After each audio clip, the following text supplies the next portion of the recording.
요즘 황교안 지지율이 좀 내려가니까 또 야단입니다. 이제는 황교안 욕 안 하는 사람이 별로 없어요. 참 제가 제일 앞에서 항상 뭐든지 비판하다가 욕은 제가 다 들어먹고 요즘은 이제 아주 자연스럽게들 다 황교안 비판을 하고 있습니다. 트럼프도 제가 제일 먼저 된다 했다가 또 트럼프가 지금 한국 안보에는 심히 유감스럽다고 비판했다가 그 욕도 또 제가 다 들어먹었습니다. 근데 요즘에 다들 또 트럼프도 특봉 환자들만 빼고는 비판을 하고 있습니다. 트럼프를 바라보는 시각에서요. 한국의 문재인이 문제지요. 그럼 문재인을 만든 우리도 문제지만은 그걸 떠나가지고 미국이라는 나라에서 관점에서 바라봤을 때 한미 동맹을 대하는 트럼프도 문제가 있는 겁니다. 매사를 우리가 문제라고 트럼프가 문제가 없다고 하면 마음이 편해지십니까? 트럼프가 뭐 큰 할아버지라도 됩니까? 정신들 차리기 바랍니다. 자, 그런데 황교안 지지율이 이제 또 떨어지니까 이제 황교안이 이낙연이한테 밀린다. 그리고 한국당이 10%대로 지지율이 다시 떨어져서 황교안 취임 이전으로 되돌아갔다. 나라 물어봅시다. 그러면 그리 되돌아갈 줄 몰랐습니까? 계속 잘 나갈 거라고 생각을 했습니까? 어떤 근거에서 그렇게 생각을 합니까? 지도자로 봤을 때 과감한 헌신성도 부족하고 이것저것 다 재고 계산하고 아주 전형적이고 상투적인 구시대적 이벤트, 구시대적 홍보에 집중하고 있는 그리고 문이 무서워서 말 한마디 하지 못하고 황을 따라 청와대에 들어갔던 사람들이 황이 지난 7월 18일입니까? 문 앞에서 마지막으로 자구 정리하는데도 말을 제대로 안 하더라. 자, 영등포 경찰서에서 부른다고 지금 추경을 8월 1일 날 해주겠다고 기어 들어가지 않았습니까? 이런 모습을 보면서요, 어떻게 황을 칭찬할 수 있거나 칭찬해줘라, 가르쳐라, 잘할 수 있다. 왜 처음부터 비판하냐? 이딴 개소리를 합니까? 그건 아니잖아요. 지금 저 나이에 황이 배워서 정치할 것 같으면 정치판에 들어오지 말아야지요. 나경원이가 지금 사선쯤 안 됩니까? 사선쯤 되면서 배워서 정치해야 될 것 같으면 정치 부적응자지요.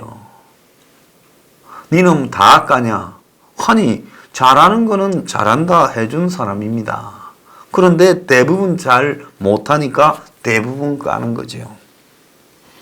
그런데 이제서 힘이 붙이니까 쳐다도 안 보던 빅텐트, 보수 원탁회의 이런 헛소리를 하는 사람들이 늘어나고 동아일보가 이걸 보도했습니다.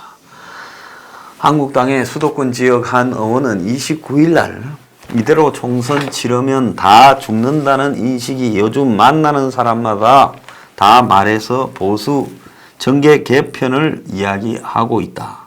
빅텐트론부터 5인 신당설까지 한국당과 바른당 안팎에서 연일 야권 재편 구상이 지금 나오고 있다. 자, 지금 이 말로 보면 황교안이 추석 때까지는 가겠나 싶습니다. 황이 알아야 될 거는 다 당신 앞에서 칭송하고 떠받들 때 당신이 대통령이 된 것 같지요. 지지율만 조금만 빠지면 지새끼들처럼 난파선에서 서로 살겠다고 뛰내리는 게 그놈의 정당의 특징이고 그런 겁니다. 그런데 황 당신은 밤이 깊어 먼 길을 떠납니다 했으니 먼 길 가기도 전에 다리가 분지러지게 생겼습니다. 아무 길이나 가면 됩니까?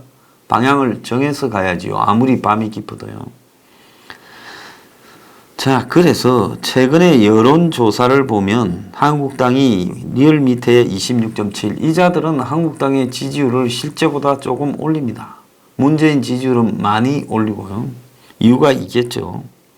갤럽이 이제 지난 금요일 날 19%로 황교안이 오기 전에 있던 10%대로 다시 돌아갔다고 이야기를 했습니다.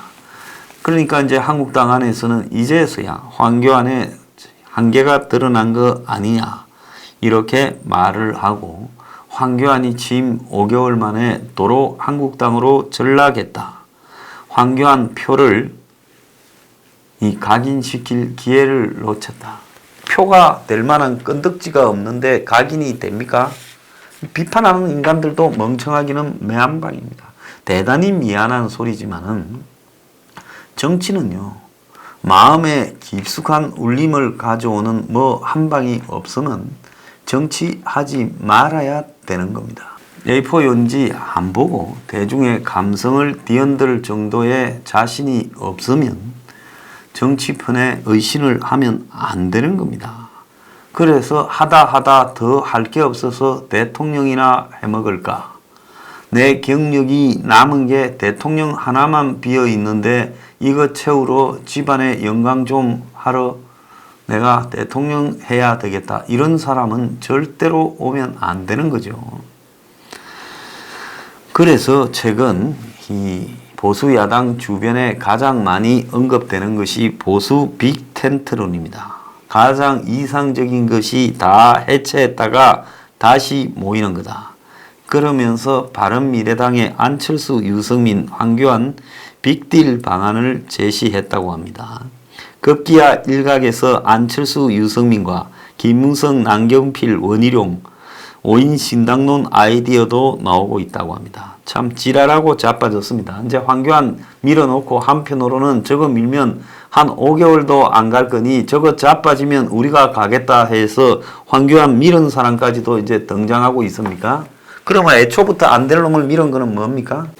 그럼 애초부터 안 될 사람을 밀은 것은 뭡니까? 빨리 자빠지고 총선 전에 내가 갖고 오려고 밀은 겁니까?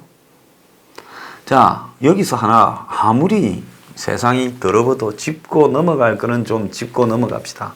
안철수가 보수입니까? 안철수는 지난 2012년에 문재인을 지지 선언했습니다. 지난 만약에 탄핵 이후에 치러진 2017년 대선에서 안철수가 안 나왔다면 산술적으로는 홍준표의 24%, 안철수가 22%인가 그러죠. 그러면 둘이 합치면 얼마입니까? 46%입니다. 문재인이 41점 얼마 얻었지 않습니까? 문재인보다 한 5% 더 얻죠. 거기에다가 유승민 것까지 합치면요 53%가 훨씬 넘어갑니다. 그래서 지난 대선에서 안철수가 어떤 역할을 했는가라는 부분을 우리가 잘 봐야 되죠. 자, 안철수가 있었기 때문에 문이 안정적으로 된 부분입니다. 만약에 안철수가 없었더라면 홍준표나 유승민 지지가 좀 더 나왔을 거고 마지막에 단일화 이야기도 나왔을 수 있다고 봅니다. 안철수가 있기 때문에 안철수가 끝까지 고를 해서 되지 않았던 부분도 분명히 있었던 거죠. 이제 아니 저쪽에서는 쓸 데가 없으니 가만히 보니 자기를 이용하기만 했지 자기를 키울 데가 없으니 이제 아니 남아있는 얼마 안 되는 세력 됐고 이제 한국당 보수 쪽으로 와서 여기 보수에서 또 대통령 후보로 해보겠다고요? 여기 다 덩신들 갖고 제대로 된 사람도 없으니까요. 정치가 장난입니까? 내 분명히 이야기하는데 한국당이 안철수 끌어들이는 순간에 그 끌어들인 놈들부터 비롯해서 용납을 하지 않겠습니다. 그 무력화 카드요. 망신당할 일 있을 겁니다. 장난치고 있습니까 지금? 너들 몇 명이 뒤에서 주무르면요. 남경필이는 선거 떨어져 가지고 사업한다고 가서 사는 사람 아닙니까? 그까지 끌고 들어와서 5인 빅텐트요. 원희룡은 자기 선거에 불리하니까 탈당했던 사람 아닙니까? 김무성이 또 왜 나옵니까? 웃기고 자빠졌어요. 그래서 이런 흔드는 에너지가 8, 9월에 분출할 거라고 8월 위기설 이야기합니다. 그러다가 이 정권이 올해 안에 이제 박근혜 전 대통령 대법원까지 재판 끝내고 이제 석방시켜 줄 거라고 이야기까지 합니다. 그러면 박근혜 전 대통령은 지금 한국당의 주류들에 대해서 심지어 친박 일가까지도 굉장한 불만을 품고 있어서 우리 공화당을 밀어준다. 이런 것들을 통해서 자신의 명예 회복을 꾀할 거다. 자, 그래서 이제 보수가 더 쪼개질 거라는 이야기까지 나오고 있습니다. 자, 빅텐트고 보수 원탁회의고 그런 소리 하지 말기를 바랍니다. 가장 중요한 거는 뭡니까? 보수가 어떤 가치가 있어야죠. 지금 보수에서요, 뭐 지금도 비슷하지만 한 두어 달 전에 나온 통계를 보면요, 어떻게 통계가 심각한가 하면, 자, 20대에서 지금 한국당 지지율이 9%라고 나오고 있습니다. 그리고 30대에서 8%, 40대에서 16%, 50대에서 33%라고 나오고 있습니다. 이제 50대에서 이제 민주당하고 똑같습니다. 60대가 되어야 45%로 민주당 25%를 추월합니다. 그러니까 19살부터 20살, 20대까지는 지금 한 자리 숫자, 30대도 한 자리 숫자, 40대는 16%, 50대가 되어야 똑같아집니다. 그럼 이건 뭘 의미하는가 하면 20대, 30대, 40대 남자들, 여자들 다 포기하고 선거 치르자는 겁니까? 그러니까 이렇게 해서 선거를 어떻게 이기겠습니까? 자, 거기다 지금 이 중도층에 있어서 한국당 지지율이 17%밖에 안 된다고 나오고 있습니다. 이것도 심각한 이야기지요. 자, 보수 자체의 전체적인 크기가요, 지금 많이 줄어들었다. 그래서 한 25% 정도밖에 안 남았다는 겁니다. 그러면 답이 있는 거 아니겠습니까? 젊은 층과 보수를 하다가 나가버린 한 20%가 넘는 사람들, 많게는 25%까지를 절반쯤의 보수가 사라져버렸습니다. 이건 보수에 대한 엄청난 절망이 있기 때문입니다. 자, 20대, 30대가요, 적어도 한 25%는 지지해야 선거에서 한번 해볼만 한 겁니다. 근데 이 사람들이 한 자리 숫자 10% 수준으로 지지하면, 최근도 그렇대요. 최근에 아마 한국당 내부에서 나온 여의도 연구원 조사에서도 유사하게 나왔고, 한국당에 대한 거부감이 있는 사람이 너무 많다. 65% 이상인가 나오지 않았습니까? 자, 그러면 문제는 뭔가 하면 확장성이 거의 없는 한계에 빠져 있는데, 그 한계 안에서도 또 그걸 놓고 친박이다, 친이다, 친황이다, 반항이다, 탄핵 찬성이다, 탄핵 반대다, 무슨 개혁 보수다, 신보수다, 그리고 태극기 부대다, 애국당이다, 우리 공화당이다. 심지어 태극기 부대도 5개, 6개 쪼개져 있습니다. 그 안에서 자기들이 바라보는 세상이 보수의 전부예요. 유튜브만 해도 마찬가지입니다. 별걸로 싸워요. 시비 걸고요. 지금 문이 윤석열 조국을 앞세워서 다 쓸어버리려고 하는 걸 모르고 저끼리 싸우고 자빠졌습니다. 근데 그 싸움이 정말로 보수의 본질을 둘러싼 싸움이냐? 아니죠. 허군날 그냥 아무 필요도 없는, 과거에 보면 3년상을 지내야 되느냐 맞느냐, 뭐 살아있는 대통령의 엄마를 어떻게 대우해줘야 되느냐, 이런 걸 가지고 싸웠던 거하고 비스무리한 싸움을 지금 한국의 보수가 하고 있는 겁니다. 왜군이 저기 부산 앞바다를 뒤덮어서 곧 상륙을 하는데도 그런 쓰잘데없는 걸 가지고 당파 싸움 하던 수준으로 전락해버렸습니다. 지금 보수의 가치가 정말로 변해야 된다. 기존의 보수로는 안 된다 소리 하는 사람은 거의 없습니다. 개혁 보수라는 것들도 마찬가지입니다. 그들이 말을 하는 개혁과 실제로 행동에서 그들이 사는 방식을 보면 개혁 보수는 그들의 수사에 불과하죠.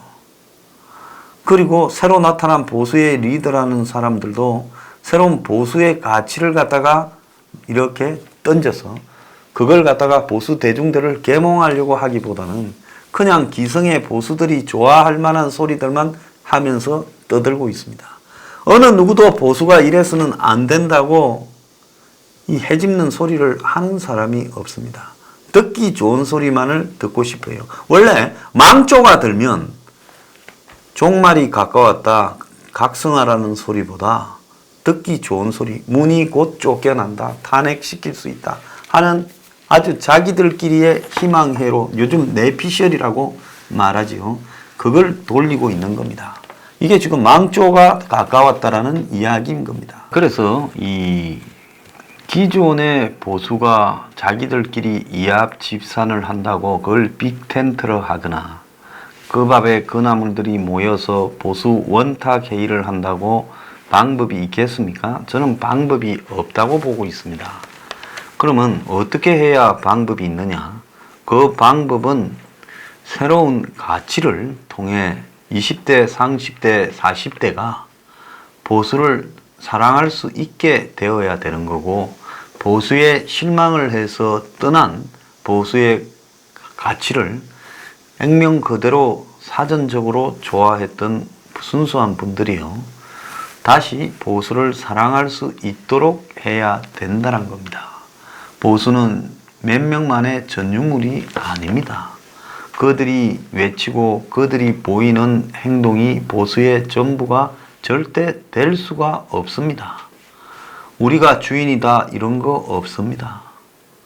정말로 보수를 사랑하는 사람이면요, 보수가 새로운 가치를 가지고 이렇게 더 발전해 갈 수 있도록 조용히 물러서서 박수를 치는 것이 그야말로 오늘날 보수를 사랑하는 원로들의 역할이라고, 또 보수를 사랑하는 애국 국민들의 역할이라고 생각을 합니다. 그런데 마치 개인이 무슨 철학자나 경제학자나 사상가처럼 잘 알지도 못하는 내용에 대해 이건 보수가 아니다라고 재단하면서요, 자신이 마치 어떤 정치학자가 된 양 주스 들은 이야기를 갖다가 앵무새처럼 외면서 보수니 아니니 무슨 좌파니 위장 보수니 이런 논쟁을 벌이고 있는 이 풍토를 청산하지 않고는요, 저는 이 대한민국 보수가 희망이 없다고 봅니다. 나중에 이제 쪼그라들 대로 쪼그라들어서 몇천 명 남아서 무장 테러 투쟁할 겁니까? 좌파 정권을 향해서요. 이제 김정은이가 접수하러 올 때 몇 명이 암살한다고 할 겁니까? 그 지경이 되기 전에요, 자신의 고집을 꺾고 새로운 보수의 가치를 말해야 되는 겁니다. 그런데 불행히도요, 누구도 새로운 보수의 가치를 말하지 않습니다. 모두가 보수 회생을 언급하지만은 실질적으로 보수 회생이 그런 데서 나오는 말로 되기가 어렵다는 겁니다. 저는 보수 진영에서 보수를 말해온 사람들의 머릿속에 자리 잡고 있는 그런 수준의 보수로 오늘날 보수가 회생될 수 있을 것이냐? 그러지 못하다고 봅니다. 저도 물러나도 되니까 상당수의 보수들이 다, 리더들이 물러나고 보수 정치인이 떠나야 새로운 보수가 오히려 싹을 피우고 그게 거대한 나무로 자라는 계기가 되지 않을까, 그런 생각을 합니다. 그래서 저는 서민 포퓰리즘 15조를 새로운 보수의 가치 방향으로 내걸었습니다. 사람이 중점이고 특정 정당이 중점이라면 그 사람과 정당이 근본적으로 틀려 먹었을 때 그래도 끝까지 갈 수밖에 없다라는 겁니다. 그 매몰 효과라고 하죠. 매몰 비용 효과. 왜? 내가 투자를 했는데 내 투자한 게 날아갈까봐 아까워서 아닌 줄 알고도 끝까지 간다는 겁니다. 정치가 그런 게 아니죠. 내 삶이 걸렸고 내 자식의 삶이 걸렸는데 그런 식으로 하면 되겠습니까? 그래서 이제 새로운 보수는요, 새로운 가치를 중심으로 만들어야 되는 것이고, 거기에 솔직히 말하면 기성 보수가 방해가 안 되도록 노력을 어떻게 할 것인지도 좀 고민을 해라는 겁니다. 그런 고민이 없이 너 잘났느냐, 독불 장군이냐, 네가 옳다는 게 어디 있냐 증거가. 자, 이런 식으로 매사를 다 깐죽거리면서요, 시니컬하게 비판하기 시작하면요, 이제 새로운 보수의 방향을 말하는 사람은 사라져 버릴 겁니다. 자, 저는 물러나지도 후퇴하지 않습니다. 이 가치만을 관철시키는 게 제 목표입니다. 그래서 기왕에 서민 파퓰리즘 15조를 내걸었으니 이 망해가는 한국의 보수에 새로운 싹이 돋도록 제가 할 수 있는 만큼은 하겠습니다. 여러분들은 뭘 하시겠습니까?